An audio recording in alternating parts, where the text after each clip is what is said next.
Jessica, and this is Daebak K-Rambles, where a couple of friends review Korean dramas, except today. Today is a special episode. We're going to be talking about our drop list, all of those K-dramas that we have dropped for this episode. I am joined by Sarah from the Afternoona Asks Podcast / Kdrama This. How are you, Sarah? I'm very good. Yes. It's good to see you. We have, as you know, been having a heat wave in Europe, so it's all a bit hot. But it's slightly, I mean, this will be normal for you as you are in Florida, but we can't do heat in Europe and we're not equipped for heat. So it's been... Quite right. I have a story because last year I was in the UK for a long summer trip. This was the day that I met Liliana from Tea and Soju podcast.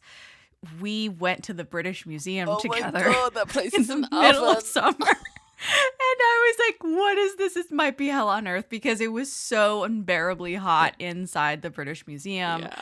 I was baffled why there wasn't any AC in the museum. No. I legitimately was confused, befuddled by the entire experience. Throngs of people, the body heat, and then just no reprieve. So I understand where you're coming from because as I said, I know heat. I'm from Florida. But then experiencing what is really pleasant outside. It was really nice weather outside. And then going inside, I was like, oh, okay, this is a circle of hell. Yes. It's bad. It is bad. Yes. So I feel for you. Thank I really you. do. Thank you. All right, Sarah. This is actually my birthday episode. This will come out on my birthday. Ooh, happy birthday. Thank you. And I am really excited to kind of do this freestyle episode.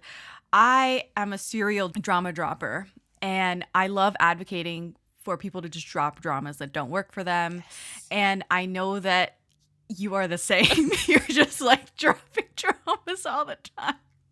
I thought you were the perfect guest to have on this very special freestyle episode on dropping dramas and the dramas we've dropped and why. Before we get into it, what are you watching right now that maybe you can recommend to people? I'm really enjoying Spooky in Love. And I didn't know that I would. I really like Park Eun-bin, but sometimes what she chooses, like for example, I saw one episode of The Wonderfalls, and I was like, I can't do this role. It feels very like sideways Extraordinary Attorney Woo, and I'm not there for it. Whereas this, she's playing it more straight. It's like she's gone back to pre-Attorney Woo days. Because I'd also watched her in Castaway Diva, and I found that a little bit adjacent to Extraordinary Attorney Woo, and it just kind of takes me out of the drama because I just get the whole Attorney Woo mannerisms thing. Anyway, it's her and it's Yang Se-jung. Okay. So he was in I've seen him in Still 17. He was also in Doona, Dr. Romantic. I really like him as an actor, and I'm really glad we've got him back as a lead. And the two of them have really great chemistry, and they're really doing that K-drama thing of treading the line, because this is a genre mashup. So we've got ghosts, we've got a prosecutor in him, and she's a chaebol heiress. So they've got this bit of enemies to lovers thing going on. It's a romance, but they're also solving ghost murders. You know, the Korean thing of these ghosts will linger because they have unresolved issues, and they will be helped to be revenged, and then they will go and find their better space.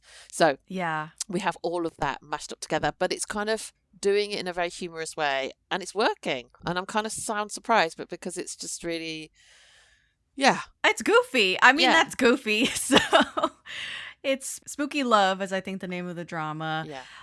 I'm often on the wrong side of these ghost genre mashups. The older I get, I'm like, I don't know, guys. I'm partway through, almost finished the Goblin 10th anniversary reunion show. Yes. Did you watch that? I loved it. I watched it. It was so good.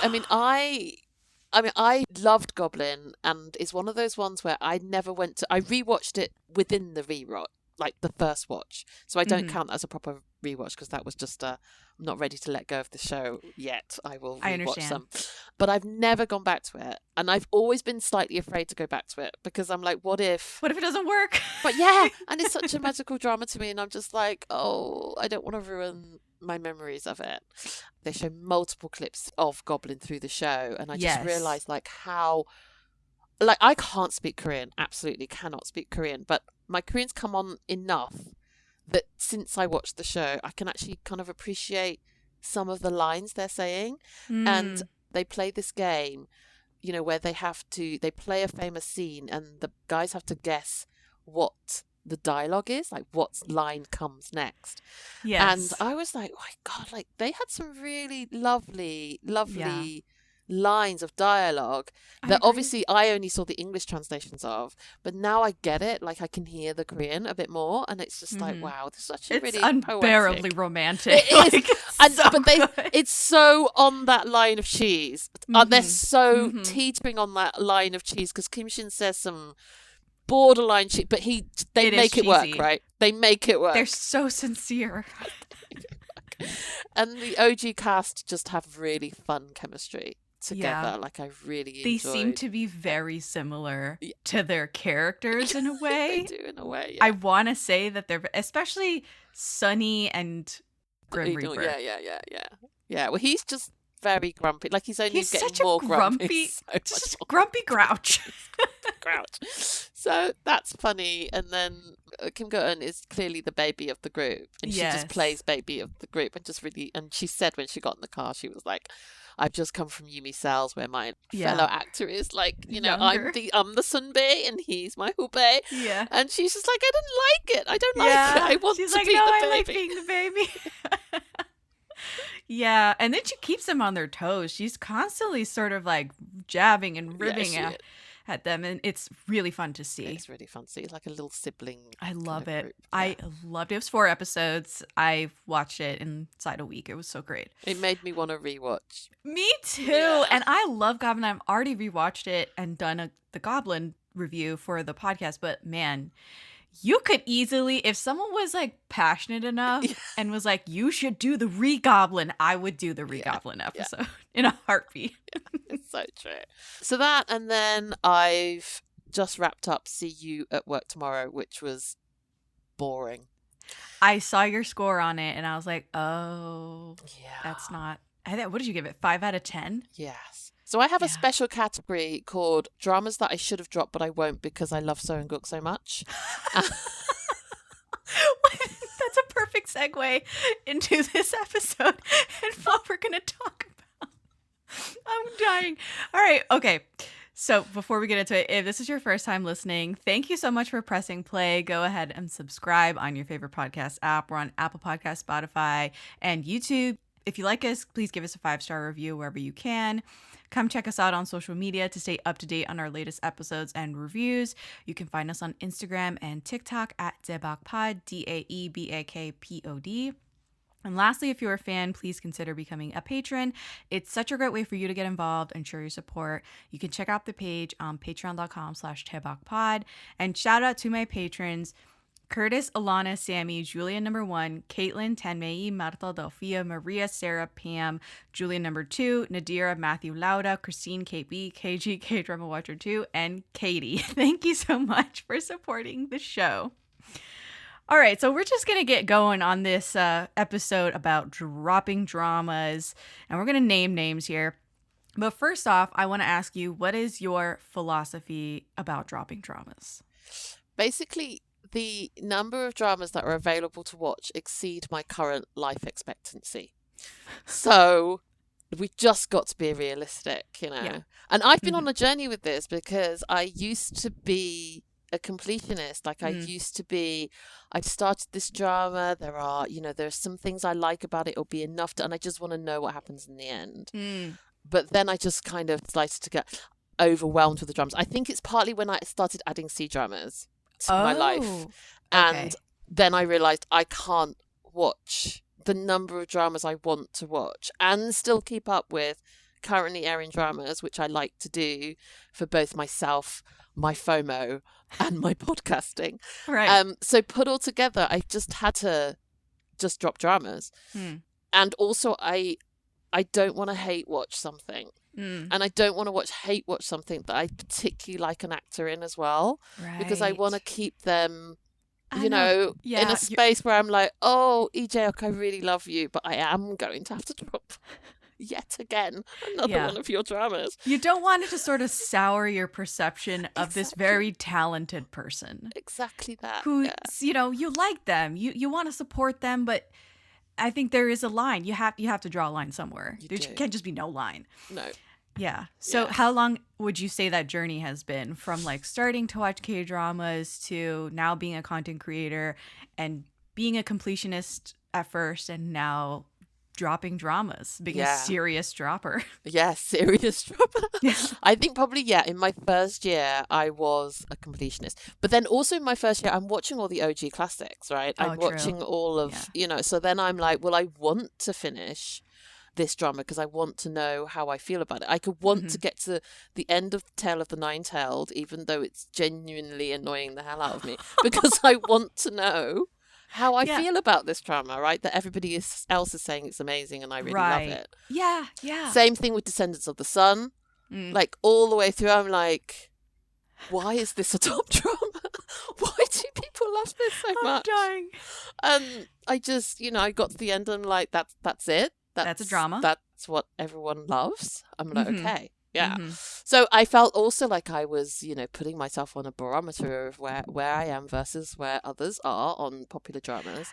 You make a fine point of dipping into the archives and seeing what was popular and what was well received in the years that you weren't watching K-dramas, right? Yeah.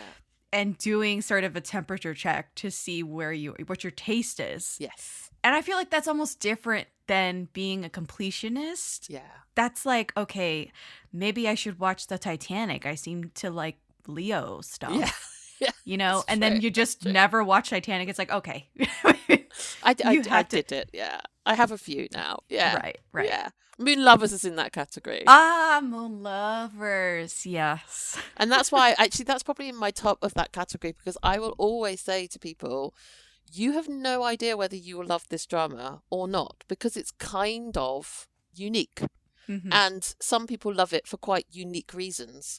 And some of us hate it for quite unique reasons. And you don't know where on the line you're going to sit. Literally. Like some dramas you can be like, look, this is a slice of life, My Mister, Lost, Liberation Notes kind of drama. So if that's not your thing, I don't suggest you go there. Right. Whereas some dramas defy that kind of, genre. And I think it's one of those dramas like you just have to watch it and know that you will either hate it or love it. But then at least you know. But then at least you're done and you can make your determination and move on with your life. Exactly. So there's a lot of dramas that are like that, for sure. You mentioned a couple, like Descendants of the Sun, Moon Lovers. These are big like blips in the history of K-dramas and especially the international fandom, which is oftentimes way different than what the homegrown audience in Korea likes or makes popular. Yes. True, yeah. I encourage everyone to figure out what they like, what they dislike. And we're coming at this from watching for years and we have our certain tastes. And a lot of the time I feel like we have very similar tastes, but as I'm sure we will see with this drop list, we might not overlap all that much. Okay, so I basically have the same story as you, where initially I was watching, and I was enamored with the world of K-dramas and this language that I didn't know and the nuances that I was figuring out and the corners of culture that I was exploring, and it was all new and exciting and I was completing everything. Anything that I could get my hands on, I was watching. And then there came, I feel like not too far into the process, I was like, oh, this sucks. Like XYZ show, it just doesn't work for me. So I started dropping. And now the goal is to curate my watch list so that I don't drop shows. That's my goal, is that I hit play on something with a rather low expectation, but an expectation that I'm gonna like it enough to finish. Yes. Again, as you will see, that doesn't always work for me. I still miss quite often, but not as often as I used to, because now I understand what I like and dislike a lot better than I did 10, 15 years ago. Let's talk about numbers. How many dramas have you dropped? And I'm talking about total number of K-dramas that you've dropped in your entire time watching dramas. So I'm going to define a drop as I got past the first episode and I was kind of more fully into it, right? Because I'm quite a first episode watcher. I'm quite a mood watcher for starters. Yes, me too. So sometimes I will start like an episode and just think this could work for me, just not in the right mood for it. So I'm going to put that aside and I will pick it back up potentially when I'm in the right mood for it. Right. And sometimes I'll have times when I'm just picking up first episode after first episode and nothing is clicking. So I don't count those as drops because they're not me intentionally going, this drama is specifically not working for me. It's that my mood it's not working for me, but it's probably the mood and not the drama. Yeah. So on on my drama list, it's 35. Okay. But I think that's too low. You think it's low? Yeah, I think that I wasn't as good at logging dramas at the start of my drama watching career. Yeah. So I think there's probably more than that. But yes, kind of reflects the last few years of drops, I'd say. Okay. 35, yeah. Gotcha. So it's not that much, I don't think. My number is, in my drama list, the number is 65. Yeah. However, I will say it's probably approaching 100, closer to 100 than 65. Because, like you said, I didn't have MDL and wasn't logging MDL until 2018, 2019, around there, like kind of pandemic times, was when I really said, okay, let me open an account and start logging this. Even though I had been watching dramas for all those years since like 2011, I had a little notebook that I was writing down dramas, and I had this rudimentary way of ranking them. I would like highlight it in blue if I liked it. I would put a check mark after that if I liked it a lot. And then I would like X out the check mark if it was like an amazing drama. Oh, wow. And what I did, which was just so stupid, I moved houses and I threw it out. Oh, no. Yes, I threw it out. I was like, I don't need this. And it was every single freaking drama I'd ever watched since J1. Oh my gosh. That's why I'm like, look, my drama list is what I recall watching. It's not all that accurate. Yeah.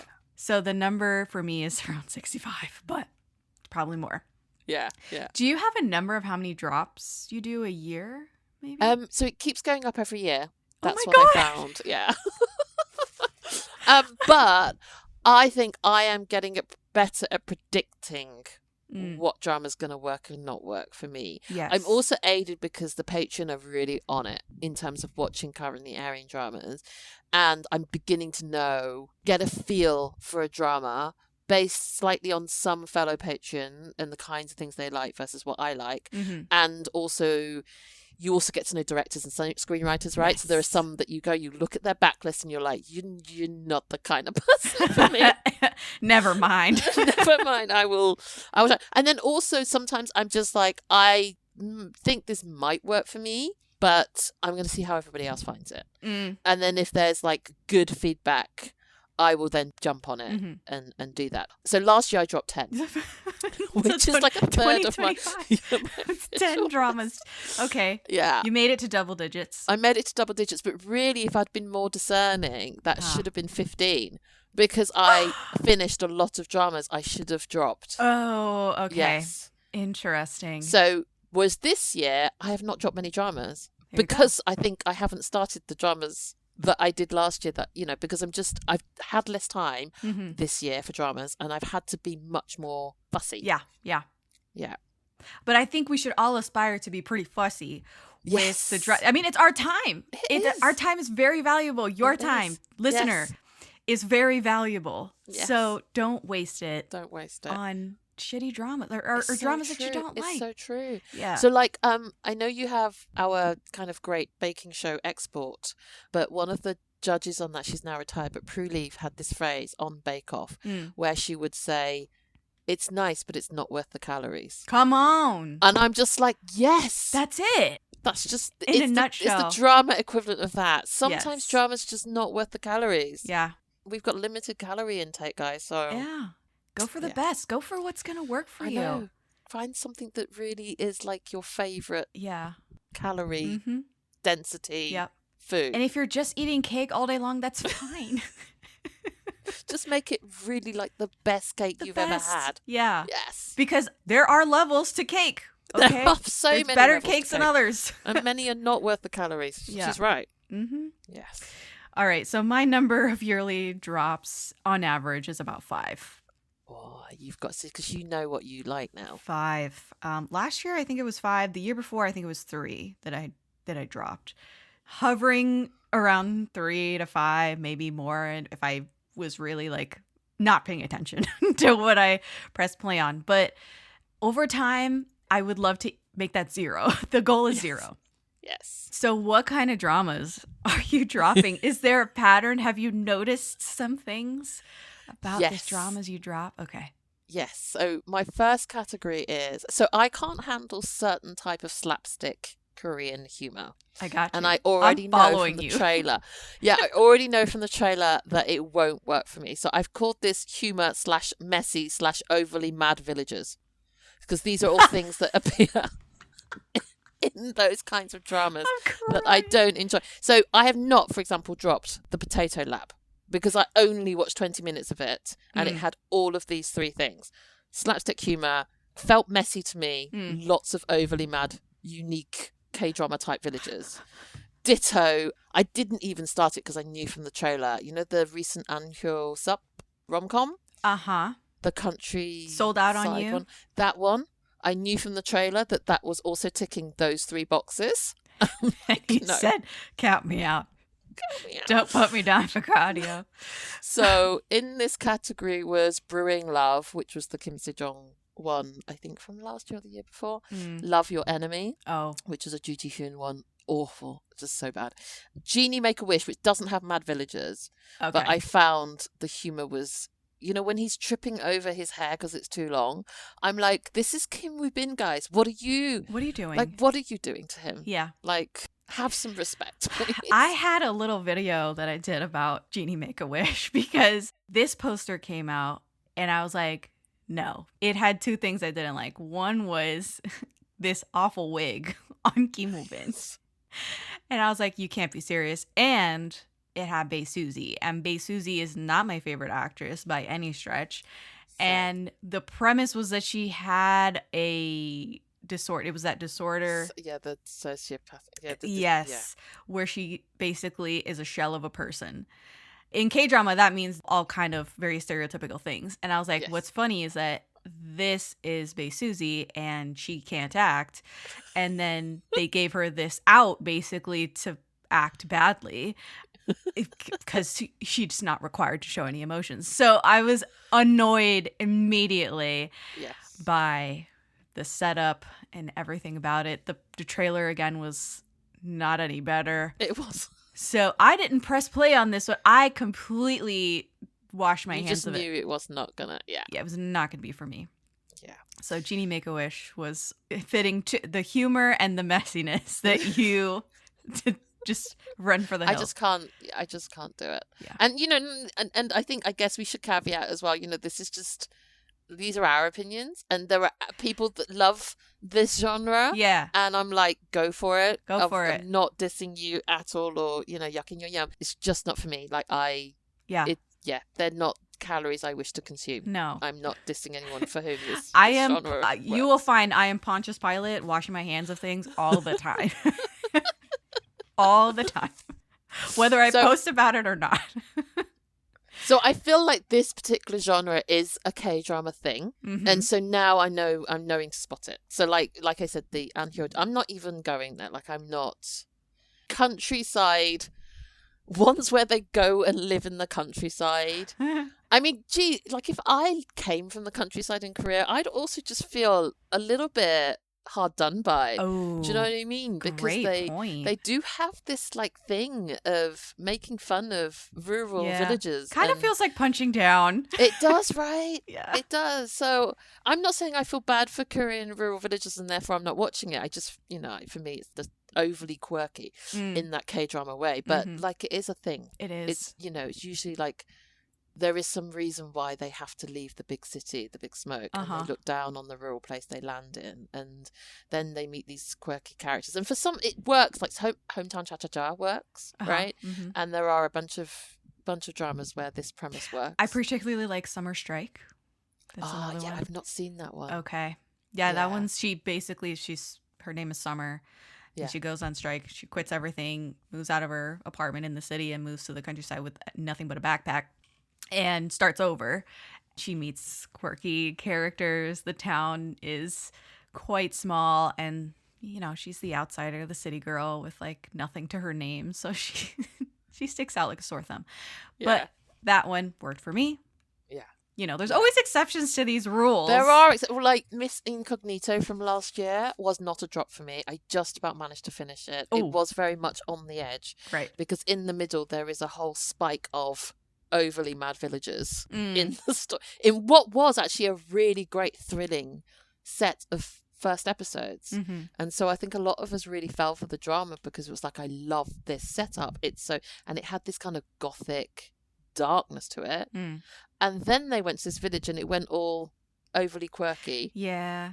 And it was like, you've lost. Yeah, but you really sold me special on about this the darker tone, exactly, and then now people are tripping over their shoelaces. Like, what's going on? Exactly. Yeah. So anyway, that one's that one. And then we're into more like less genre ones, but they're just dramas that I've caught. It's not going well and I can tell it will annoy me more. Dramas. I wish that I had separated my dramas into categories like this. That's not going well, and I can tell it will annoy me even more if I keep going. I'm pretty sure you've got like a list in this category. Like I think probably this is many people's like experience. I'm sure. Yeah. But I put in here Dear Harry, which I struggled with. In Your Radiant season, again, from earlier this year that I struggled with. Cinderella at 2 a.m., which was a rom-com with Moon Jae-min from a couple of years ago, I think. Yeah, again, this is a category that I add to now more easily because I think I used to start drama. When I was in my completionist phase, I was like, oh, it might get better though. Because actually this bit was quite good. And I agree. There's always good. this weird but what if I tap out before the drama really picks up and it ends on this amazing note and I'm totally wrong? Yeah, exactly. And it was also in the days before I had like a wider community of people and social media accounts and stuff that I would follow. So if it ended up being good or it ended up picking up, I didn't know, right? Because I wasn't plugged into the right people. True. Whereas now I have that. So there will be dramas where I stop it. Was there a drama that I stopped and then re-picked up? Yeah, there was. So, but then I regretted doing it. Oh. So that I needed to. So it was Wedding Impossible. Oh, Wedding Impossible. Okay. Yeah. Which I had found annoying at the start, and then lots of people were like, this is really great. And so I said, oh, okay, well, I'll dip back in because maybe it picked up. And then it never did. It was another Moon Jae-min. So this is the other thing. I'm sorry. Another Moon Jae-min. Another Moon Jae-min. So, yeah. God, poor girl. Yeah. Okay, I will jump in and say one of the categories that it's a clear pattern for me at this point, and it is anything written by the Hong sisters. Ooh. I automatically, because I have seen so much of their stuff and have walked this journey with them for so many years, I know that it's probably better if I skip it, or if I try it, I just know there's a very high chance that I will not like it. Yeah. And the Hong sisters, they are talked about in reverential tones. Yes. People really think that they are cooking when they write something. Yeah. And I cannot disagree more. Yes. I cannot disagree more. I have dropped a Korean Odyssey from them. I've dropped, this is a big one, Hotel Del Luna. I gave that one several episodes and I was like, we're done. Signed off on that one. The Greatest Love as well. And then there's been 3 dramas that I finished from them that are basically hate watches. I ended up at a really terrible place, which is, this was a hate watch. This was a waste of my time. I hated it. One is Big. Yes. One of the worst K-dramas I've ever seen. And Kongyu couldn't save that one. I love Kongyu. Couldn't save it. Alchemy of Souls. What a great cast. What a beautiful show. High budget. Couldn't save it. None of that could save it for me. All the bells and whistles couldn't save it. And then just recently, and I think you like this one. I did. Can This Love Be Translated? I finished that one and did a deep dive on the podcast, and I was stressing myself out because I was like, I need to actually come prepared to talk about it with a guest who liked it. Yes. And so Yes. I was treading very carefully. I was very nervous for that episode. And unfortunately, I truly disliked that show. Yeah. So Hong Sisters is a big... They're just not for you. Well, in a way, it's better that you know, right? It's better Because, to like, know. yeah, because for me, they're mixed, right? So I love Alchemy of Souls. So I know that you famously don't. But I'm just representing some of your listeners Again, that, like, I'm with you guys. Those of you who loved it. I'm Pontius Pilate. It. I'm Pontius Pilate. I'm just like washing my hands and leaving. And I loved Can This Love Be Translated? Yeah. I love parts of Hotel Del Luna. Actually, if Hotel Del Luna had not tried to do a romance, I think it would have been a great drama. And I'm actually looking forward to the potential next Hotel Del Luna, which they've kind of... It's a reheated nachos situation, yes. Galaxy Yes. Hotel. Yes, exactly. Yeah. But it's Lee Do-hyun, who was amazing in Hotel Del Luna. He was... I mean, all he was required to do was look incredibly sad a lot, which he does very well. But... I love Manuel. I love IU as Manuel, and I think she is one of my favorite K-drama heroines. But also on the list are Warm and Cozy. Okay. So Warm and Cozy is, I think I mentioned it further down, so I'll talk about that later. But Master Sun, which I think you were I like that one. Okay with. Yeah. Yeah. So Master Sun is in my category of drama I should have dropped, but I didn't because it's got So Eun-guk in it. So I did not like that drama. I found it. See, I'm Even though worried. I love I'm in Seo that Ji-suk. same camp as you are with Goblin with Master Sun. I am terrified to rewatch Master Sun and find anything wrong with it because I really enjoyed that one when I first watched it. But that's my issue, is that I love a lot of their older stuff. Like My Girl, Delightful Girl, Tunhyang, I think is one of theirs as well. So they're their older stuff. Yeah. And it got really wobbly in the 2010s, and then now I'm like, no, I have sold all of my stock in Hong Sisters. So I get it. Yeah. I feel you, I think. Then other ones that I got actively annoyed, like ones that actually just kind of give me feelings, but not the ones I think that the drama wanted me to have. Yeah. I'm just shouting at the TV. Yeah. Or just finding myself getting intensely irritated by, things that other people loved potentially. But When the Stars Gossip is in this category. Oh, that one had so much juice before it came out. Like, we were so anticipating that. I know, everybody was so... I mean, the clues are all there, right? The amount of time they were in post-production trying to make this thing work. And when I first started it, I think I actually wrote loads of stories because it was just making me laugh. Not in an intentional way, but just that it was just making me... So I was posting like memes about it because it was so funny. And I thought, if this keeps it up, then I think I could watch it with this lens. Right. Of like taking the mickey out of whatever this drama is trying to be. But it was just taking itself so seriously when it shouldn't have been. And I was like 5 minutes on mouse sex, just was like, this is not... Like, did you say mouse sex? Mouse sex, okay. Yeah. That's all I need to know. No, maybe fly sex. It was mouse heart surgery, fruit fly sex. There was a good 15 minutes devoted to these two things, and I was like, if it had been a lot shorter and you were doing it in a take the pee way, then I would. But no, but you're very seriously showing us. That's weird. Okay. Anyway, that 39. 39. 39 was so this is so my first new Son Ye-jin drama after Chloe, and I was like, I love that they're doing a female-centric drama. I also like, is it Jun Mi-do? I think that's it. From Hospital Playlist. And I thought, great, let's have a drama about mature women. But no, let's not. Let's just make them have bad things, and bad things happen to them. Let's not celebrate. Let's do the opposite of what this drama poster was telling us. Let's not celebrate women going into their 40s and embracing their 40s. No, let's just show them how, Yeah, I see. The message wasn't jiving with you. It wasn't. It was then actively annoying. Yes. And then I don't know where you landed with the worst one, but Extraordinary You. So for those who don't know, I have toyed with the idea of covering Extraordinary You for years now on the podcast because I kind of like the premise, but then I'm shaky on Rowoon, and then so many people have told me you're probably not going to like this, and I've kind of got a mixed vibe about the show. Yes. I think, did I ask you if you wanted to do it? And you were like, I don't know. No, yeah. No, I don't think I ever asked you because you No. started watching it. Right. And then you were like, F this show. I got to episode 11. I never drop dramas like so late because then I'm usually, even if I'm not invested in hating it, I'm like, I want to know how this ends. Oh, okay.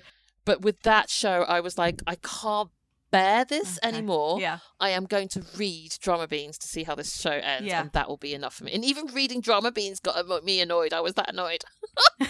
So I was like, I'm so glad I didn't watch So it. needless to say, I really haven't found the courage to finally watch Extraordinary You, let alone cover it on the podcast with a guest. I haven't found that person yet who's going to do it, and I haven't plucked up enough because I don't want to waste my time, and I also don't want to waste somebody else's time. Yeah. But there are lots of people that love it. So again, I'm pretty sure you won't like it. I think so. I think I've landed on... And it will actively annoy you. Yeah, it will actively annoy you. But, you know, potentially you could cover it with... I mean, it would make a fun podcast because I'm one of the ones that I love hearing the ones where you just hold back. Just go scorched earth on it. Because the thing is, I never show up. I never schedule these shows with the intention that I'm going to hate the show. No, of course, yeah. I'm always like, okay, I'm either going to think it's fine or absolutely love it. That is the goal. What you're aiming for. What I'm aiming for. When it goes sideways and I'm like, I hated this show. Usually people really enjoy it. Yeah. But that's not what I wanted. I didn't want to come in here and just rip it a new one. It's very entertaining though. Yeah. No, there are many people who liked it, and they like the premise of, you know, the falling into the book and getting isekai'd into something. Yeah, exactly. What's it? Exactly. The nice term, transmigration. Transmigration. Yeah. Yes. Is there any other patterns that you see? Maybe some dramas that you found really boring? Yes. So those was an easy drop because I just find myself reaching for my phone, or like I don't mind that I've missed scenes or I'm not looking at the subtitles. And then also because I think I've said this before, that I knit when I knit or I crochet when I watch my dramas. And if I find myself picking up an overly complicated pattern during a drama, I'm clearly not very invested. So then I have to stop and ask myself, do I just want to knit to some stuff in the background, or like imagine? Wow, what a great litmus test for whether you are interested in a drama, period. No, exactly. So my roommate is a Gumiho, was in that category, got bored. Are You Human? Got bored. Are You Human? Damn, yeah. Encounter, got bored. I also don't really like Song Hye-kyo. And Today's Webtoon, got bored. So those ones are easy drops because, yeah, at some point I'm just like, I don't really care about these characters at all. And I'm not invested in what happens to them at all. So to round out some patterns that I have noticed, and some of these have lasted into today and they still exist in my criteria for dropping a show, or this is old Jessica and doesn't apply anymore, but I was like, oh, this is very valid. I should definitely talk about it because I'm sure other people feel the same. Idol dramas. Idol dramas used to be horrible. They used to be just scraping the bottom of the barrel, plots, cast, everything. They didn't used to be what they are now, right? Right. It really used to be like their first drama, an idol's first or second drama. They have no acting talent at all. They are just starting. This is Rowoon in Extraordinary You. So that's a true idol drama. Another reason why. And the drama that I remember dropping, not necessarily the reason why I remember dropping it or what happened in the plot or whatever, was 2017's Andante, which starred Kai from EXO. Oh. And Kai can't act. So I was like, no. I remember dropping that show. This is just to say idol dramas have undergone a rebrand in the last few years, in the last maybe 10 years or so, because it used to be pretty severely bad. Okay. And now what do you think has changed? Do you think there's like a bar now? I think they have seen that people will stick around. Fans will stick around. People want to see these idols on screen. And that's not, I'm not knocking that. Yeah. What they do now is give them a better premise. Right. Okay. Sometimes it works, sometimes it doesn't. But I also feel like the idol actors who last, who have longevity, actually have talent, have some semblance of talent and passion for learning new things and for accepting criticism and working on their craft. Yeah. This is almost like stunt casting. This Andante with Kai from EXO. Yeah. The worst idol dramas are the ones that they literally, they said, hey, today you're not going to dance practice. Today you're going on set. Yeah, right. And they were completely, just have no clue. Unprepared. Right. They also pack idol dramas now full of really great supporting casts. Yes. So you're kind of like, but everybody else is so great. So like that makes up for, exactly, Rowoon. Yes, or Jisoo. Or So boyfriend on Demand. They literally packed it because they had so many amazing cameos. Yeah. But it made it worse. It's a little sad, but idol drama used to mean something in this town. So the second category is, I have two dramas under this category where I think at least one character, and it's usually the male lead or the female lead, is completely insufferable. I can't stand this character. Yes. And why would I continue watching a character that I loathe and they're not even entertaining to me? Like, it's not even like a red flag where I'm like, okay, but they're so entertaining. Yes. No, it's not even that. One is Can We Get Married from 2012. It's a drama starring Jung So-min. I hated that character so much. I was like, oh my God, get her off my screen. I was like shaking with rage. And then the other one, similar, One Spring Night, which I know people really, really love that show. I love One Spring Night. It's a 2019 drama. Stars Jung-hin and Han Ji-min. And Han Ji-min plays this female lead. I think I watched like the first couple of episodes at least. Right. And she was this wishy-washy, irritating female lead. She was super mean to the male lead, who is this gorgeous, nice single dad pharmacist. Yes. And I found her also insufferable. And I did not care to see how she changed, how she improved, how their relationship progressed. I left that situation. Fair enough. Yes. There's also dramas that spin their wheels. The plot is just rinse and repeat the same thing over and over and over again. And you're like, we're not getting anywhere. No, yes. The drama that I have for that is Operation Proposal from 2012. It's a drama starring your favorite Yoo Sung-ho from I'm Not a Robot. Oh. So he's in that. And the female lead, you've mentioned her already a couple times, Park Eun-bin. Yeah. Right. The female lead in that show. It was a time travel butterfly effect type story. She's the one that got away and the male lead regrets never confessing his love for her. And so he gets the opportunity. It's like this fantastical thing where he goes back in time over and over and over again to try to change the outcome of their relationship. She's about to get married and he's like, this is it. This is my final chance to right this wrong. Yeah. He would go back in time. You'd see this thing. He would change this scenario and you'd see them back in school and all this stuff. And it'd be kind of nice. And then he would go back to the present, still not together, still getting married. And it was over and over. I think I got like past episode 10 and I was like, I can't do this anymore. I can't keep doing this. It's so much and not enough. So that was a show that I dropped because it was just spinning its wheels at that point. And then the last show, I was like, this makes me seem so superficial and vain. But when the leads are not that hot. Yes. Oh my God. I don't do this that often anymore. I have to say I've improved. But this is egregious to some people, the show that I'm about to say, but Reply 1994. Really? Sarah, that show, that's from 2013. I hated the male lead and the second male lead. Oh, really? I thought they were both too old and too ugly. And so I was like, nope, I dropped it.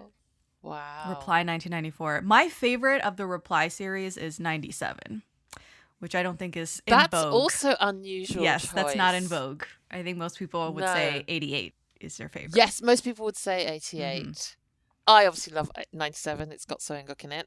But it's also, I just love how accurate it is on fangirling. And I love that it's such a youth drama, like a proper youth drama. It's not 30-year-olds in high school uniform doing, it's proper. Yeah, it feels right. Well, this one was 30-something-year-olds, I'm sure, in high school uniform. I honestly, my blood pressure is starting to rise with how much I disliked the way that it was going, and I didn't care to see how it turned out, and I have dropped Reply 1994 because that's the thing, like most of these have that central, you have them in the mystery. Yeah, it's the mystery of which guy is she gonna choose with, which guy does she marry.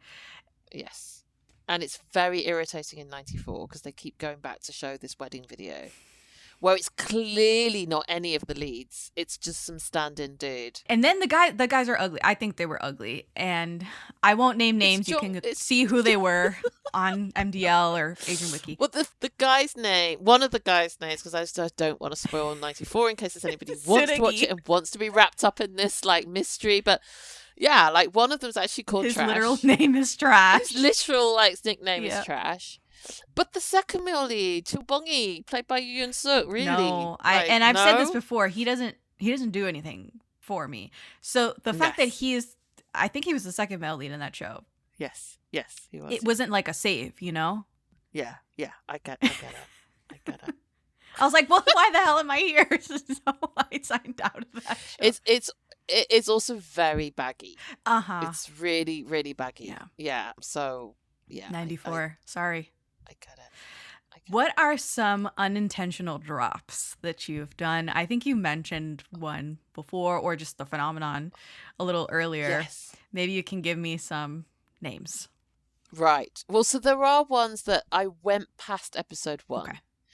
And I meant to carry on, but either life got in the way, I found something shinier and brighter that replaced it. And then I never got around to finishing it, but I never actively dropped it. It wasn't like a decision.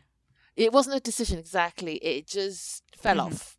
And I might still even one of these days go back to it. Unlikely, probably, but I might. Yeah. One of them is Run On. Oh, Run On. Yeah. Which I feel like I would like it. I've always felt like I would like. You would like this one. I just wasn't in It that is very space. slice of life. It's very slow burn. Yes. But I really like the cast. And if you're not in the mood for that, it's not a particularly angsty story either. And I love angst. Yes. Like I need a steady diet of angst in my Asian dramas. But that one is not like that at all. Yeah. And the other one was Tale of the Nine-Tailed 1938. Okay. So what is that one? Is it a prequel or a sequel? That's the prequel. Okay. And I really like Lee Dong-wook and Kim Bum in this. Yeah. And I really like their chemistry. And it's a lot about them and what they're going through. So, but at the time I was just not really in the mood for it. And then I think it came out with a ton of other dramas that were just taking my attention. Mm-hmm. So again, I might get back to it because it wasn't actively annoying or anything. But yeah. Mm-hmm. So there's things like that I call my unintentional drops. And then probably all those first episode dramas that I've not yet got back to. Yeah. Yes. For me, I have 2 in recent years and one that's a little older. But Bon Appetit, Your Majesty, I got 2 episodes in. And as you said, I was not in the mood. I had other priorities, other shinier dramas that I wanted to watch, and it was kind of unintentional. But I will say, those episode lengths are heinous. And that is deterring me from going back, even though I did not hate the first 2 episodes at all. I think the first 2 episodes were the best episodes, personally. Okay. But Great. But loads of people love Bon Appetit, Your Majesty. Yeah. Bon Appetit, Your Majesty is one of those dramas I should have left. I don't even want it to get to that point. Maybe I should just leave it. Yeah. Just leave it where the let it good lie. memories that you had. Yeah. The other one, which I feel like you might have watched this. It's Twinkling Watermelon. Yes. I watched 2 out of 16 episodes and again, had other priorities, got busy with life, didn't return to it. And there was nothing wrong with the show. Like, I was perfectly fine watching the show. It was a Back to the Future ripoff situation. Yeah. There was a lot of callbacks to Back to the Future or references to Back to the Future, which was, I think I was liking it. Sometimes these references can feel kind of like you're just copying. But this one hit me, oh, this is, kind of nice. This is a good spirit. Never went back to it. And so that was for me, everyone loves that one. Yeah, everyone does love that one. For me, that's the opposite. The show gets better after those first 2. Okay. For me. Okay. Yeah. Yeah. It's still kind of on the drop/on hold situation. So Twinkling Watermelon. And then the last one I'll say is My Country, the New Age. From 2019. It's a Jae-Wook starring Young Sejong and Woo Do-hwan. 2 hotties. I love them. They're great actors. It was kind of a high budget Jae-Wook. They were frenemies.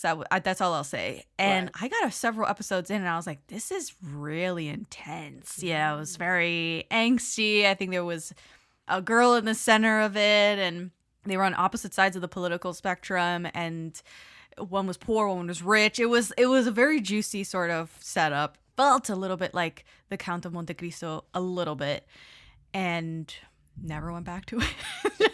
Just, I think what happened was I was like, this is too intense, and I'm not feeling that right now because again, I'm a mood watcher. Yeah. But then I never circled back. Not seen that one. Dang, it's all right.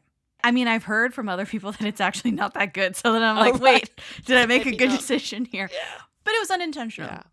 I think you've mentioned a couple already, but what are some dramas that you should have dropped but did not, and they became a hate watch for you? Yeah, so there's so many. It's a long list. I'm going to be honest. So I've actually picked ones to talk about that I genuinely have no idea why I kept going. Okay. Like, I look back and I just go, you will never get those hours back again. Like, what were you thinking?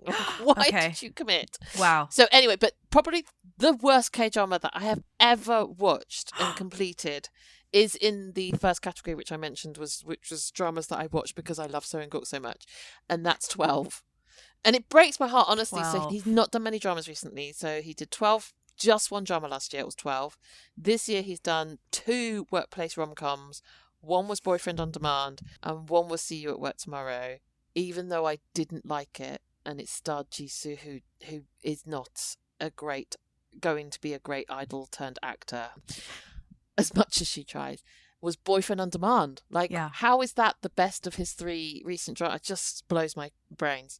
Anyway, so 12 is literally the worst drama I've ever watched, and I knew I was going to hate it, but I just felt like this intangible loyalty to my bias of feeling like, this man who has no idea who I am will get hurt if I drop this drama. Oh my God. So you have a little parasocial here.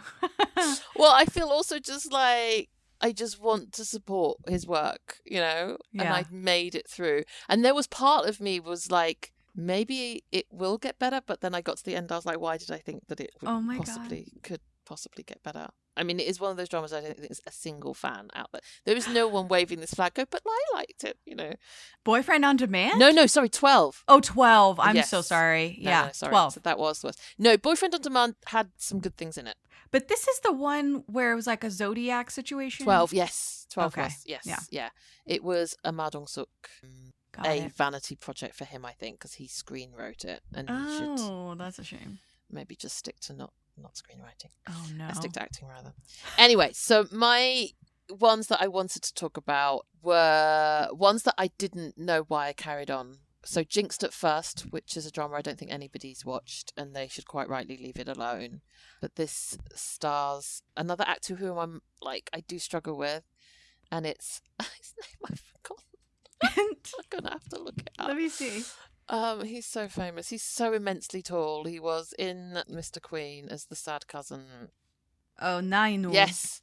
So Nainu, I struggle with. There's two dramas that are his that I should have dropped. The other one was a more recent Motel California, and when he appeared in the fat suit, I really should have just said no. Oh, I did see that. I'm not that I saw the drama. I saw what you're talking about. Yes, and I was like, why?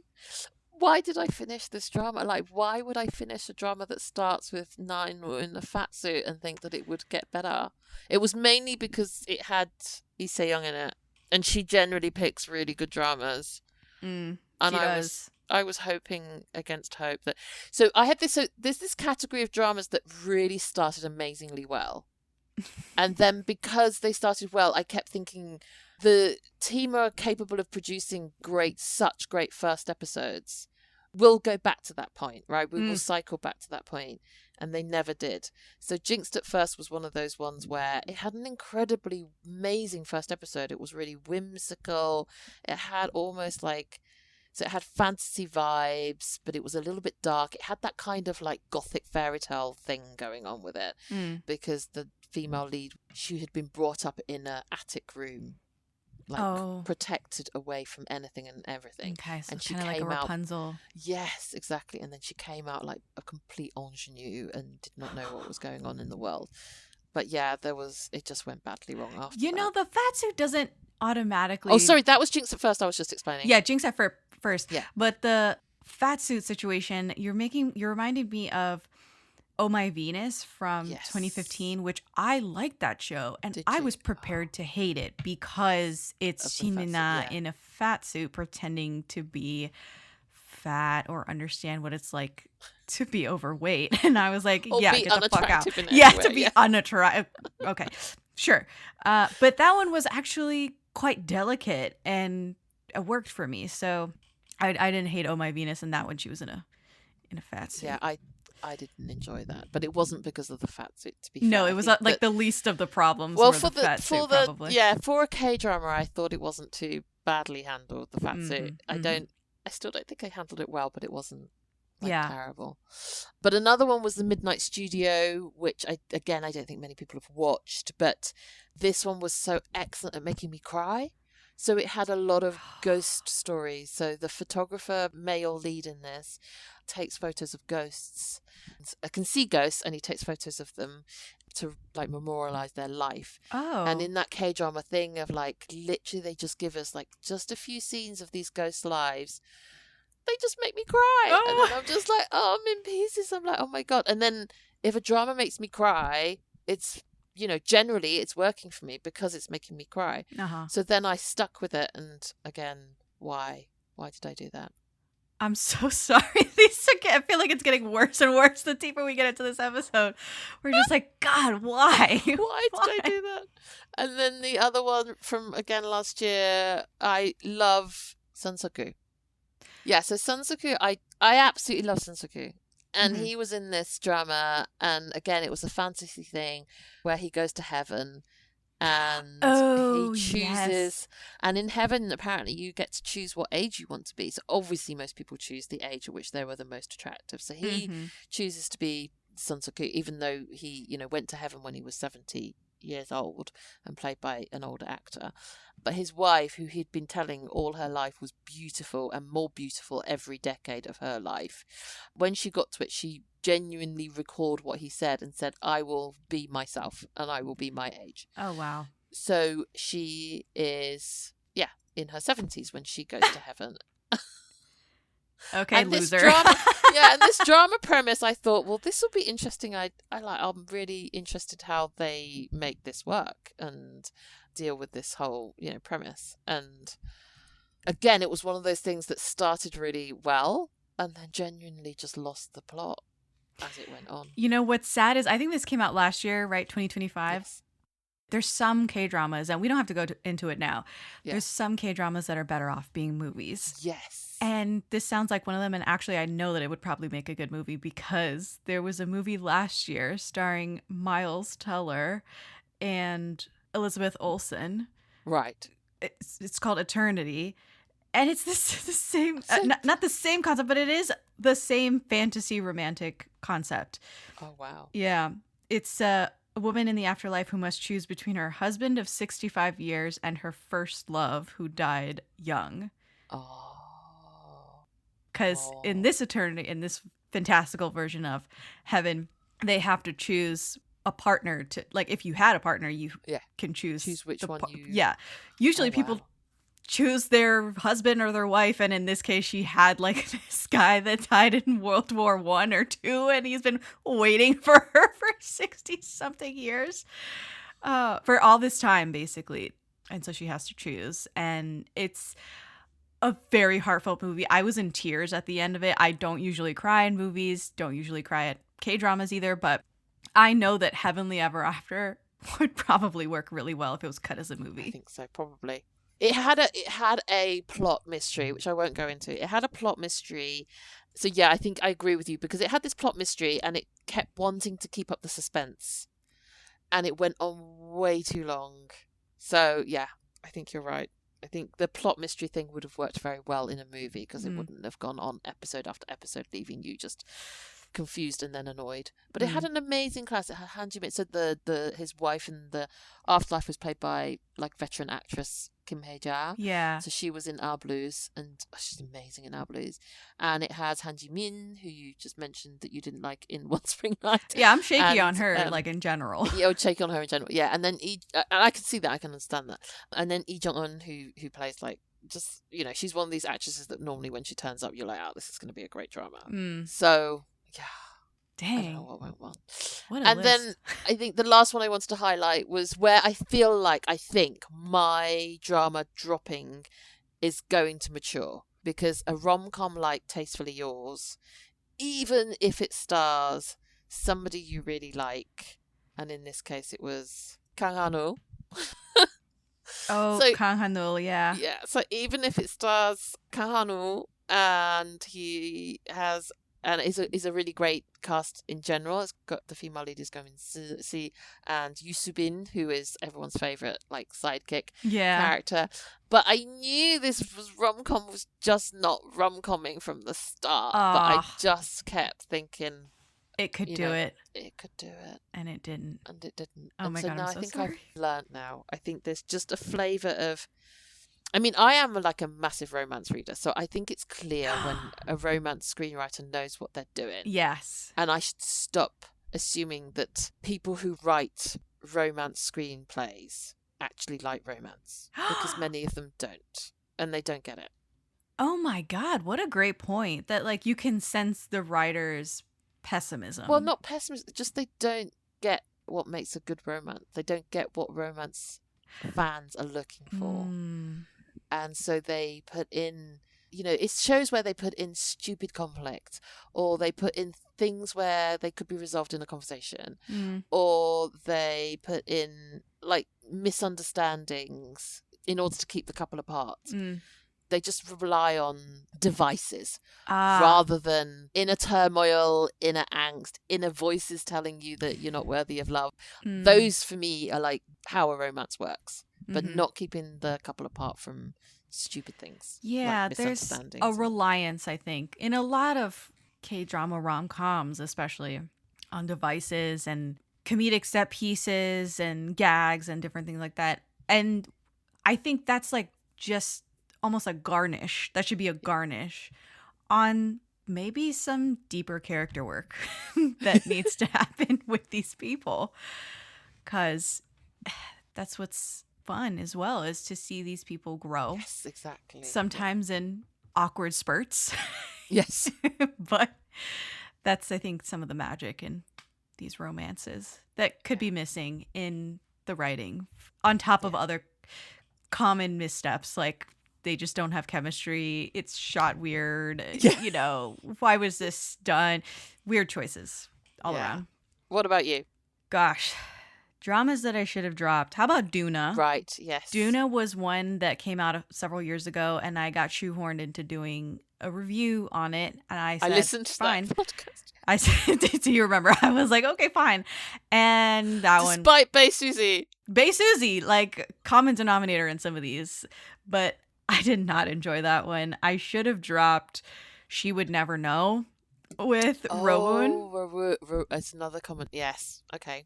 And again, like, I'm not going into this going, I'm going to hate this because Rowoon is in this. Yes. I went in with an open heart, open mind. I close to hated it. I thought they were the most boring part of the show. Right. I thought the supporting characters were way more interesting than they were, way more juicy of a storyline. They could have had the drama to themselves. I also don't really like that female lead very much. Oh, that actress. Yes. Was she in? She's the one that was in Rain or Shine. Yes. Rain or Shine, which is another drama that I've dropped. I don't regret dropping it, but I'll tell you what, I am pretty savage. Like, you're like, oh, I dropped that drama so late. I dropped Rain or Shine at episode 15 of 16. My gosh. Like, that's how savage I am. The other one, you already mentioned that you've dropped this one. My Roommate is a Gumiho. Yes. Another one, I dropped that at episode 15 of 16. You made it to 50. Well, I mean, kudos for making it to 15. I feel like Chang Kyung's beautiful angular face had a lot to do with it. Right. Yes, he can get you through. Yeah. And no thinking, no brain power kind of show. So I was like, okay, fine. I mean, I think I actually had that on the docket to review with a guest. And then the guest, I think, couldn't do it or something. I can't remember. And so I was like, all right, I might as well just finish this. I'm already almost finished. Yeah. And then I was like, what the hell am I doing here? Like 15 of 16. That's it. That's all you're getting out of me. Wow. So those are some. I definitely should have dropped Arthal Chronicles season 1. I don't know if you've watched Arthal. It does not look like something I would enjoy. So I love high fantasy. Right. Absolutely love high fantasy. You're talking to someone who had like a cardboard cutout of Legolas in their room from Lord of the Rings. Growing up, I love high fantasy. I love reading it.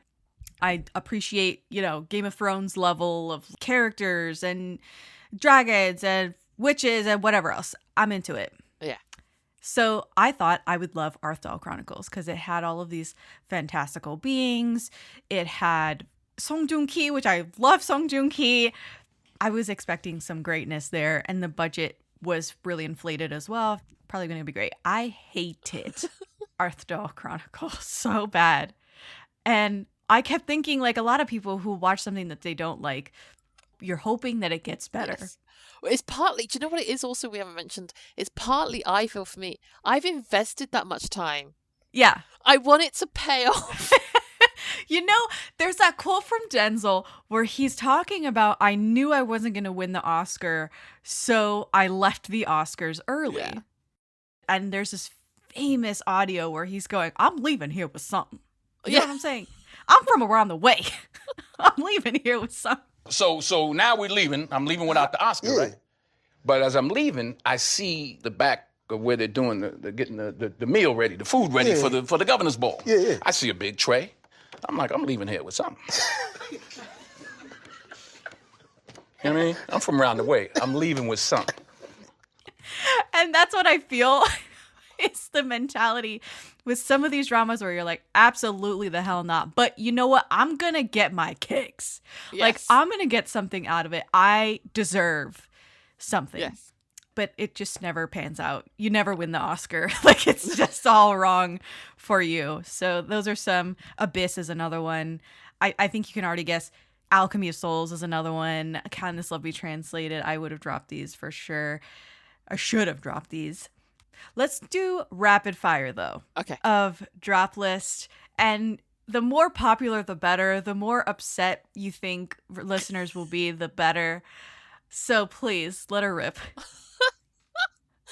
I was thinking part of the thing with my dropping of dramas is that I will pick up dramas from specific actors. Right. And I will... You're committed to their filmography. Yeah, exactly. So then I end up dropping more of their dramas because I watch every single one. The one that comes out, even though perhaps it's not really my thing. Does that make sense? Yes. Like, the more I love them, the more yeah. But there are a set of people that I think aren't great at picking dramas. And so they are, in no particular order, Shin Hae-sun. I love Shin Hae-sun. But I dropped Welcome to Samdari. I dropped Fighting for Love, which was just a rom-com from earlier this year. And I dropped D. Harry, which I mentioned earlier today. Okay. And it wasn't because of her. because I still love her. It just, the dramas didn't work. Everybody has flops. Reason. Let this be a lesson to you. Every single actor or actress has flops in their filmography. But I think, I think the reason why you keep coming back to them and still giving these shows a shot is because they are never the problem. They're not in the only show. That they pick bad scripts. Right. It just happened to choose a dud. over and over. I think there is a happen to choose their dud. Yeah. And then there's like, these guys are not. I see. They don't pick dramas that work for me. Right. Yeah, maybe. So another is Chang-Wook. So welcome Sam Dowry, obviously. Yeah. The manipulated from last year. I was, because I like him so much, I can't handle seeing him beat up to a pulp like every single episode in multiple different ways and then go into a bad Squid Games pastiche. Like, that's not my jam. So I didn't do a like penultimate episode thing with this, but I did get a good 2/3 of this way through it, and I was like, I can't. Sound of Magic, 6 episodes long. Could I make it? Sound of Magic, really short a drama. It's really short. It was really short, and I was like, I'll power through this for him, and then like there were just two. Do you know what? Specifically, again, when the drama is just not working for my fave actors in a specific way, I'm like, if you're going to give me pedophile vibes to one of my favorite actors, I'm going to have to drop this drama. You are joking. That's what Sound of Magic gave me. Yeah. Because he plays this weird ass magician who's supposed to be all very, otherworldly, but the female lead is a student, and he's just like, come into my world and come and be my circus, and I'm just like, you're really freaking weird. Like, you're really, really weird, and this is giving me bad vibes. Vibes. Really bad vibes. So, Ji-Chang, we love you. We still love you. Get it together, bud. But he is, let's be honest, he doesn't always pick the best dramas. And he's so great. He's so otherwise. I think all of us, I think I speak for the fandom. I think we are all waiting for that drama where we can just go, he's back on our screens and it's really working. But yeah. Did you like, I don't think he was in that. Worst. I was going to say Worst of Evil, but I don't think he was in that. Was he? Yes. Oh, okay. Yes. Did you? I've not watched it. Okay. Yeah, that's one that's quite violent. It is quite violent. I think I've watched 2 or 3 episodes of that one, and it is in that on hold / dropped category where you're like, this is fine, and then you never return to it for whatever reason. Yeah. So him, Jae-Wook. Jae-Wook. So I dropped The Impossible Heir. Poor guy. Which I think most people dropped, to be honest. Last Summer, which was his rom-com attempt from last year, and then Extraordinary You, which we've already talked about. He is amazing in Extraordinary You, because I always like Jae-Wook when he's like twisted and angsty. Yeah. Twisted, angsty, mean. Yeah. But like weeping wound inside. That's my favourite Jae-Wook character. Yeah. Yeah, he's not. Jae-Wook, listen, I think he should have had a way bigger career before going into his military enlistment. It's really sad what's happened since Alchemy of Souls. Yeah. That footprint is dismal. Yeah. I think it's just, again, he's picking the wrong. I mean, Last Summer and The Impossible Heir is directed by the same director. So that director is now like on my blacklist. But I was like, Jae-Wook, you need to divorce yourself. All this loyalty to this director. Free yourself. Free yourself. Come out of the military and cut those ties. Because he's not working for you. And then I didn't even attempt this year's one. Yes. I watched the trailer and I just thought it sat in that Korean slapstick humor, mad villager. Oh, yes. Doctor on the Edge. This fits your description exactly of like this small town slapstick humor, pretty messy and not going to work for you. Not going to work for me, no. Rowoon, I like Rowoon, right? Do you like him? I know you've mentioned, so I really like that. My first Rowoon was The King's Affection. I think that Golden Retriever role really, really works for him.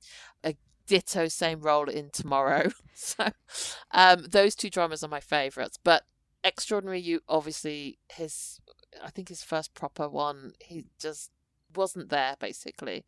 You could have just carried around like a picture of like Rowoon and it would have been more or less the same. Oh, God. Yeah, and then Destined With You. I dropped this one too. Yeah, but also She sucks. I don't like Tobora. Doesn't really work for me. Yeah, same. I know other people like her, but People will come out of the woodworks to defend Choboa as if they're on the payroll. I mean, honestly, it's quite interesting to see. I don't consider it kicking an anthill, but that is the reaction that you get. Right. With almost every actor or actress that we've mentioned, there is a contingency of people who will come out of this anthill expecting to, start singing people. And we need to have a healthier detachment from these people. It's not that serious.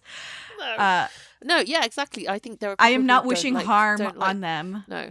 Yeah. I'm just saying they're not for me, and they don't got talent. They don't work for me. Yeah. I think her screen presence I think she's perfectly fine as an actress. She just doesn't bring me into anything that she's in. Gotcha. And, I get this detached feeling of I don't really kind of care about your character. So do you know, I thought Rowoon in Destined With You had more chemistry with the red hand. He had some good scenes. So then when he got to Choboa, like a real human woman, I was like, perhaps not. No. And then I also dropped The Matchmakers, which actually I think a lot of people really liked. So that's another drama that I maybe dropped too early and potentially was also more of a mood drop. Gotcha. But it felt messy to me. So, and they weren't mad villagers. They were just quirky, chosen characters. So I was just a bit like, well, I'm not sure if I can do this one. And then finally to round out. So these are all, can I just say, I love these actors. It's why I watch their dramas. Yeah. It's just that they don't pick ones that work. So the last one is Choi Jong-hyuk, who I love. This is a shame because I truly do agree with you on him. Yeah. His last few have just not. And my first was Love or Play. I adore Love or Play. Me too. I think it's such a good drama, and he was amazing in it. He's really good, slightly snippy. I like him slightly snippy, and then not smiley at all, and then he begins to fall for female lead and gets smiley, and then he gets smiley, and you see those dimples.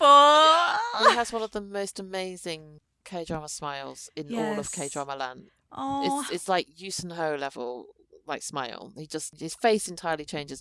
But Serendipity's Embrace, not good. In Your Radiant Season from earlier this year, not good. I Love You, which was when he went over to Japan and did a J-drama, not good. Yes, I watched several episodes of I Love You, intending to do a drama trio episode on one of their podcasts, either No Sleep for Dramas or the Tea and Soju, and we all watched several episodes, and we were like, no. And it's a really short drama. It's so short too. We were like, let's pivot. Such a shame. Yeah. Bummer. Yeah. Bummer. And then another one is that I love the genre of romance, which I've talked to you about. So I will always pick romance dramas, but I've ended up dropping. So My Youth, which was Son Joong-ki, Our Movie, which was Nam Gung-min, The Nice Guy, which was Lee Dong-wook. And I hate dropping romance, but just sometimes, like I said, it's just not working. Yeah. I'll give you some of mine. So I already mentioned Destined With You. I have the actual episode number that I dropped it at. I watched 11 out of 16 episodes. I love that. I aspire to be you, actually, and just get to a certain high episode count and just go, no, actually. You know what? This is enough. Absolutely not. I've eaten enough bad cake. Yep. I mean, we've all had that moment where you're like eating something and it's like working, and then you're almost done eating your McDonald's and you're like, why did I? Now I feel a bit sick. Yeah. I need to put the rest of this I burger need to down. throw this out. Yeah. I dropped Alchemy from 2008. Have you seen this one? No. Okay. This is a Sageuk with Lee Joon-gi. Right. And it's a very famous, well-regarded Sageuk. He plays like a Robin Hood figure in this. And as I said at the top, there are some shows that I guess I'm a little superficial. This one, his styling in this show was ridiculous. He looked very feminine. His hair was atrocious, and I thought he straight up looked like Tokyo Drift anime twink. That was like, I could not watch that show. It was too much. That is probably the only reason why I dropped that show. And if you know anything about Alchemy, you're like, oh my God, she dropped Alchemy. Marry My Husband from 2024. I dropped that one. I watched 7 out of 16 episodes. I thought it was the equivalent of watching paint dry. Oh, wow. Just boring. Couldn't get behind it. And I love Park Min-young. I was just about to say, where do you stand with her? No, So it I wasn't do her. like her. Okay, I'm right. like 'Cause on I her know side every some time. people don't, yeah. No, I do like her. She's not like Meryl Streep here, right? Yeah, She's yeah. not Anne Hathaway, but I'm getting through it.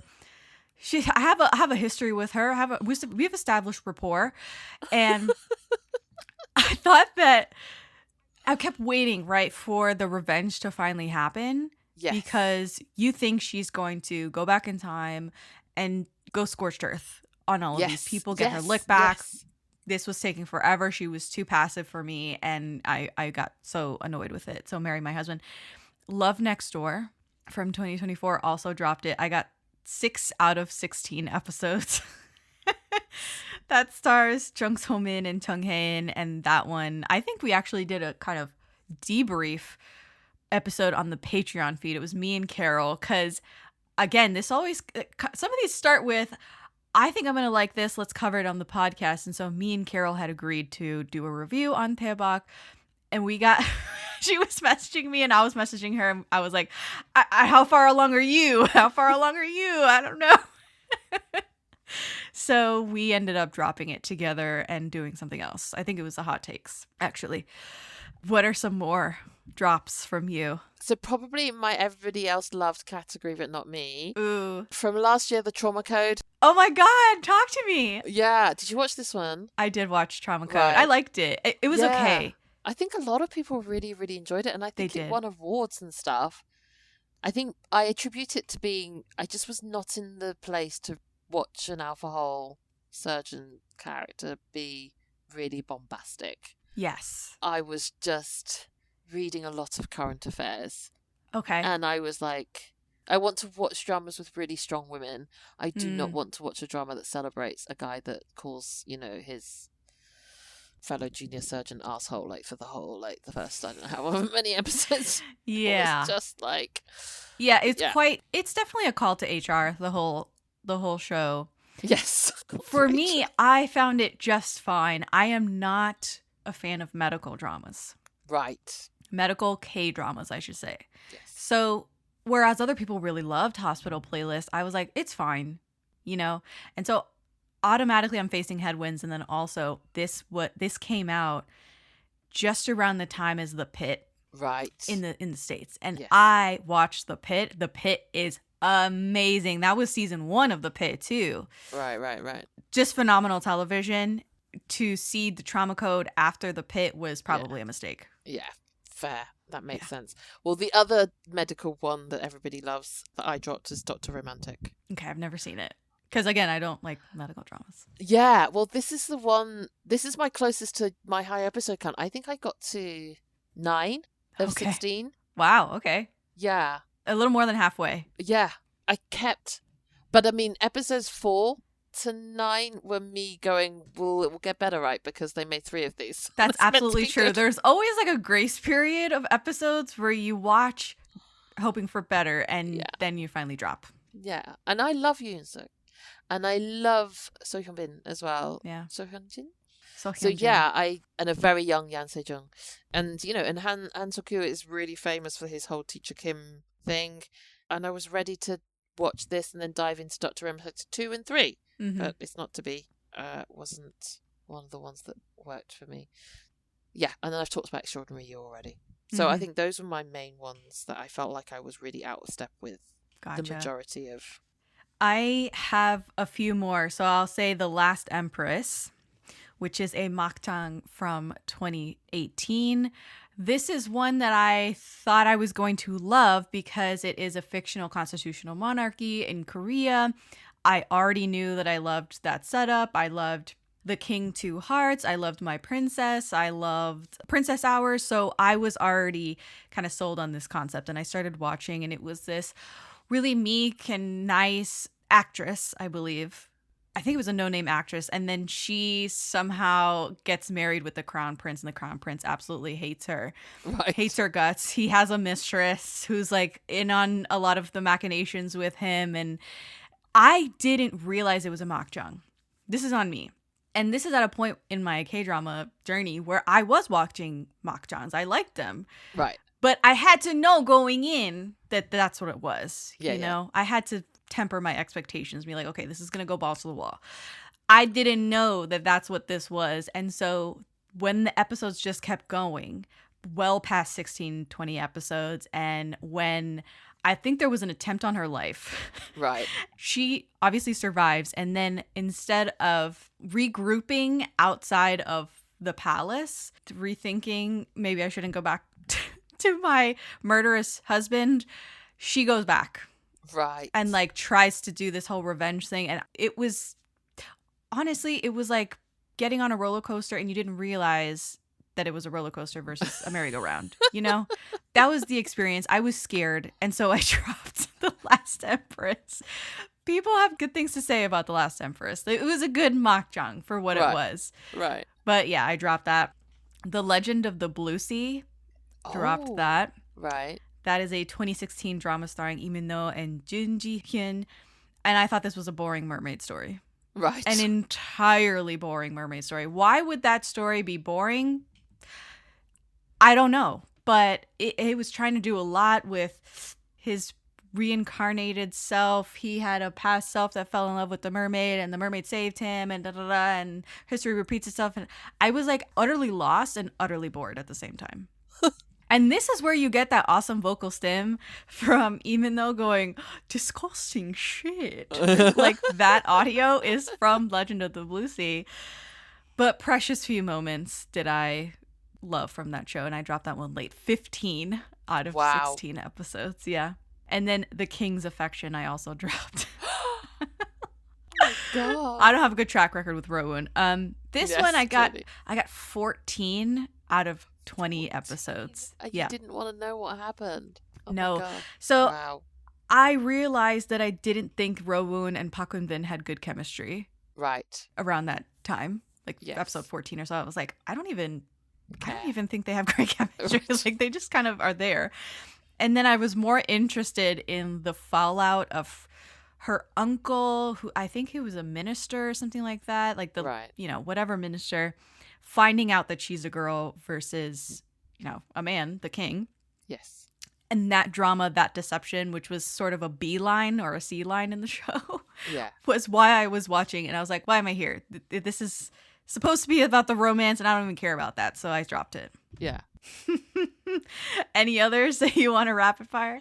Yeah, I was going to talk, I mentioned it earlier, but sometimes even when the director or the screenwriters have a good track record, it just doesn't work for you. So Warm and Cozy, which is a Hong Sisters drama, I dropped super early, I think, and it's Yoon Suk as well, but it's directed by Kim Hee-won, who is Crown Clown, and I know you love The Crown Clown. I love The Crown Clown. Love The Crown Clown, and she directed that. She directed Vincenzo, soundtrack number 1. Yep. Little Women, Queen of Tears. I mean, she is a good director, right? And I have liked a good many of her dramas. This was like it was directed by somebody else. The way you're looking around the room like frantic. I was just like, what is this? I think it's almost worse because you go in expecting, I was like in anticipation. I was like, Hong Sisters, Kim Hee-won, Yoon Suk, this is gonna work. No. Yeah. No, I dropped super early. It was highly irritating. Oh my God. Say less.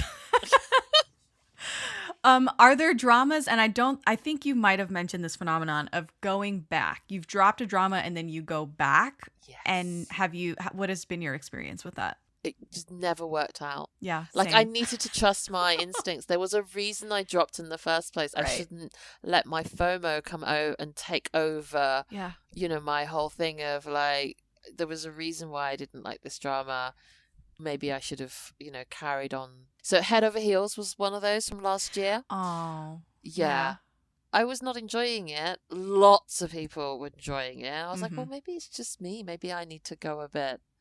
No, that I should have saved my K-drama hours/calories for something else on that one.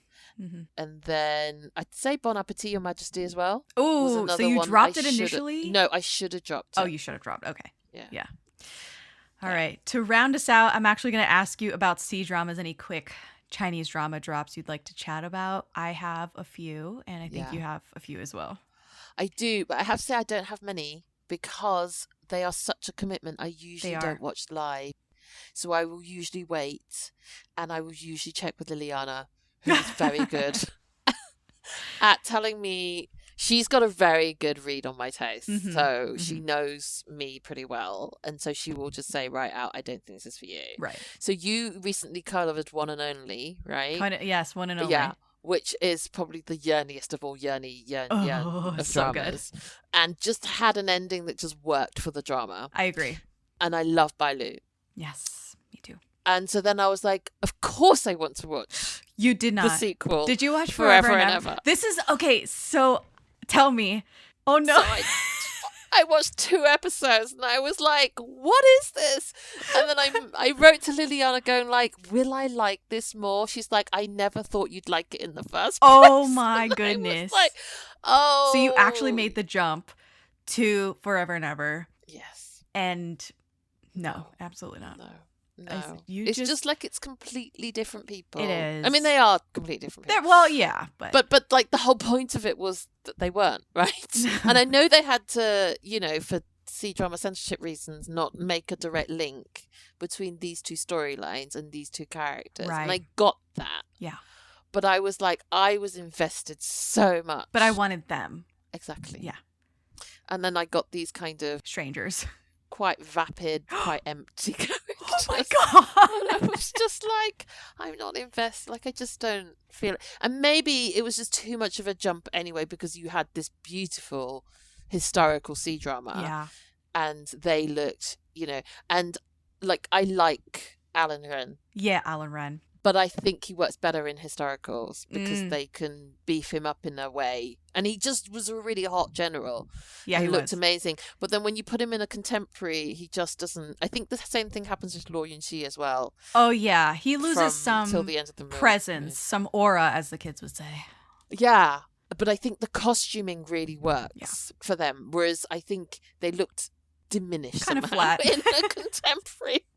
So then I think this suffered, like, perhaps, in another lifetime I could have watched this as a C-drama contemporary that was not anything related to anything else whatsoever and just enjoyed Bailu in a contemporary. Like, that maybe could have happened. Yeah, that could have been an avenue. But that was not where I was with it. So I just had to... Because then it was like, you're now wiping the memories and feelings and love that I had for One and Only, and I didn't want that to happen. So I dropped that. Mm-hmm. And then the other one is The Untamed, which I really... So that was probably my C-drama. Everybody loves this drama, not me. Same. There is a deep dive that I did with Liliana on The Untamed from a few years back. And it's a very hyped show. Yes. It's a very hyped BL Chinese drama. I think I just wanted more of the BL part and less of the sect politics and all of that nonsense was not it. And they don't tell you that. Like, all of the fans of Untamed do not tell you that that's the bulk of the show. Yes. They talk about the romance. They seem to not care. Yes. Yeah, well, I think maybe because they're just so invested in these 2 characters. Right. And I can see it. Yeah. But like I mean, to be fair, also I watched this quite early in my C-drama journey. And this drama does not in any way whatsoever pander for you. No, it doesn't. It does not hold your hand. It just drops you right in the middle of it. It's so mean. It's kind of mean. So I spent the first 10 episodes going like, I don't know what's going on. Yes. And all the fans are like, just hold on. Like, it gets will better. Get better and you will, Okay. And then I got to 15 and I'm like, I'm tapping out, guys. Oh, like, I still don't know what's going on. Yeah. But more importantly, I don't care anymore.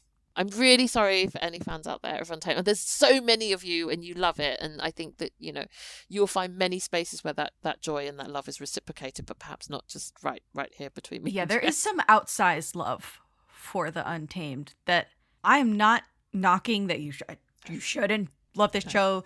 Yes. Or that it doesn't deserve the passion that people have for it. But I found it completely unwieldy and just... not a fun watch at all. Yeah. And so actually, sorry, I will do a counterintuitive plug for this show for my Afternoona podcast. We did 3 episodes on this, not we, my fellow co-hosts did a neurodivergent take on it. Because there's a lot of fans that feel like these two are neurodivergent characters, and they explored that element of the drama in their deep dive. Okay, through that lens. It was a 2-parter, actually. So, yeah. So if anyone is a super big fan of that and is interested in that, we did a deep dive podcast on it on the Afternoona Asks Podcast. So I have one C-drama and one J-drama. So one is A Journey to Love, which is a Chinese drama from, I think, 2023. Oh. Who is in that one? That was that. Oh my Zhang God! Ling So that's Zhang Ling and Esther Yu. Is that that no, one? No. No Esther Yu. This one is. You're gonna die when you hear who's in it. It's Liu Qixi, right, and Liu Yuning. Liu Yuning. Yeah, you dropped a Liu Yuning drama. I did, but this one. So does this ring any bells? This. Yes, poster? It does. Okay, yes, from 2023. This is one of the top dramas of 2023. Yes. She plays an assassin. Right. She's phenomenal. Like, this drama's really good. I really appreciated this love story. And what happened was I had to actively stop watching it, even though I wasn't really invested, because I had a podcast watch that I had to drop everything and watch that show. Yes. And then I never circled back on finishing A Journey to Love. I'm more than halfway through it. But at the point that I stopped it, I was like, I know that all hell is about to break loose. I know that this is like the nexus of like shit hitting the fan. Yeah. And I'm so removed from it, I would have to basically rewatch the entire show. Oh, I see. To get back to where I was. I don't remember anything that's happening. I just remember just snippets. Yes. I totally regret, stopping the watch on that. Oh, wow. But that's A Journey to Love. That has a very divisive ending, I think. I don't think it's a good end, like a happy ending, I should say. Yeah. Which I don't give a shit. I'm here for the drama, here for the angst. You know, as long as it fits and makes sense, I'm okay with it. Yeah. But I think maybe there was some hurt feelings over the ending of that show. Yes. Which is how people remember. So that's more of an unintentional drop. Definitely an unintentional drop. Yeah. The next one is Last Samurai Standing, which is a J-drama from last year, I think. It's only 6 episodes long. I watched 1 episode. Never went back to it. And this was a sort of battle royale Squid Game situation. They were killing each other left, right, and center. There was blood splatter. There was samurai swords. It was very intense and violent and gory. Not that I'm against that. I just wasn't in the mood for that. So I decided not to go back to it, and I still haven't gone back to it. And then there's a C-drama that I have on this list that I finished, but I want to rage a little bit about it. Right. I don't know if you've heard of Well-Intended Love. No. Okay.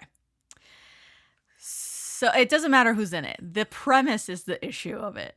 So I finished the show, and I had nowhere to turn. I think there's a scathing review on the Daebak blog from back in the day because I had nowhere else to turn to. There was nobody in my immediate circle that I could vent to.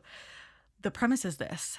There is basically a chaebol, a rich man, who lies to the female lead that she has terminal cancer. What? And they get married. Oh, my God. She, throughout the course of the show, figures out that he's been lying to her and she's not imminently dying. Right. This is done completely sincerely. Like, they want you to be on their side, on the couple's side. Like, I want them to be together, stay together, continue with the marriage. And I was like, what the hell is this message? So I was raging about Well-Intended Love. As the title states, it was a well-intended love. And oh man. Oh my God. Yeah, oh my God, I brought it up. So Xia Lin, who enters a secret marriage with a CEO, Ling Yizu, to secure a bone marrow transplant for her leukemia, leading to a contract relationship that develops into true love amidst conspiracies and misunderstandings. It's troubling. That's nuts. It's troubling. I think I found the show reprehensible. Yes. And the fact that they gave it a second season. What? As well? Oh my God. I could have flipped a table over that. That's crazy. So I think me and Liliana have very similar thoughts on it. That's kind of just, what the fuck? Yes. Beyond the bar. I would love to hear from somebody who is okay with that show. It was indeed well intended. I needed tranquilizers to get over that show. I was just... Oh my God. Ugh. So you dropped it? No, I didn't drop it, You and actually, I should have. Oh, right. I thought, Uh-oh. I guess my thinking was that she's going to end the marriage, and I went into it completely wrong. The title is Well-Intended Love. Yeah. Yeah. No. Ugh. Oh my God. That is Terrible. Yeah, probably Terrible. the worst. So my should have dropped for C-dramas that is nowhere near as bad, I think, but it was I still to this day do not know why I dedicated so many hours to this drama. It's You Are My Glory. Oh! Which is a Dilraba and a Yang Yep. drama. The first third of it is one long advert for a 10-cent video game Ooh! based on the Romance of the Three Kingdoms, like classic Chinese text. And then the back half of it is I see you one just like... long... The thing is, to be fair, the video game looks quite fun. Okay, But I yeah. wasn't really here to watch C-dramas about people playing video games. I see. Obviously. Yeah. And then the back half, because he works in the Chinese Space Agency. The back half is one long advert for China's space agency, and it's how it's going to overtake you pesky Americans very soon in the future with, all of its Sure. spaceships. Right. And the romance is, there's no angst, and you and I are angst people. We are. And it's very humdrum. She's an actress, so she basically plays herself. Okay, yeah. So again, it's like, well, that's... I mean, she literally says in an interview, because somebody asked her, like, oh, so did you find this role challenging? She literally said, well, it's my life, so no, not really. Not really. I Try live again. in a fancy apartment. I know. I live in a fancy apartment, and I spend the most time not eating meals because I have to diet, and that's like my life, and that's what was in the show. Like, she didn't say any of these things, but this is what I thought. I was just like, I live this glamorous life. I'm beautiful all day long. I go to beautiful set all and day go long. home. It's not that Yeah. serious. exactly. I have an amazing wardrobe. Yeah. I only wear, I wear a different outfit every single day, but I don't eat. Yeah. Yeah. There's a couple of drops here from C-Drama Land that I'll just shout out real fast. One is Miss the Dragon from 2021. It is a Dylan Wong show.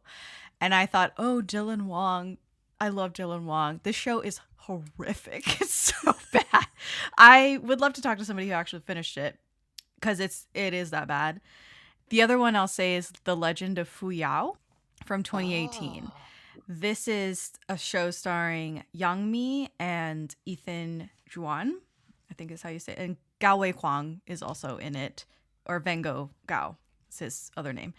This one is really long. This one is like 66 episodes.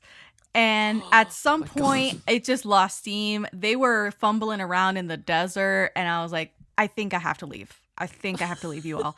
Good luck. Good luck with whatever you got going on. I can't stay. So that is another one that I think people might recognize that name. All right. Honestly, this is so nice to vent. It's so nice to vent. And I do talk about dramas that I've dropped in, like I have a quarterly review that we do on the Afternoona Asks. So we do talk about dramas we've dropped in that quarter, but it's so fun to just get into ones that just didn't work and are memorable for all of the wrong reasons. right. Mm-hmm. Yeah. Mm-hmm. Yeah. I agree. Well, if you're listening, please hit us up with your drop dramas. I would love to hear from all of you. Did you have dramas that we mentioned on this episode? Or are there dramas that you finished and shouldn't have? This is all totally fascinating to me. So please hit us both up. Sarah, thank you again. Where can we find you online? So I post on Instagram at Kdrama This, and our podcast is Afternoona Asks. Thank you again, Sarah. You've been great. Here's to more years of very few drops. Yes. Very few drops. Little to none. Yes. All right, that's been our show. I'm Jessica, and this has been the Daebak K-Rambles Podcast.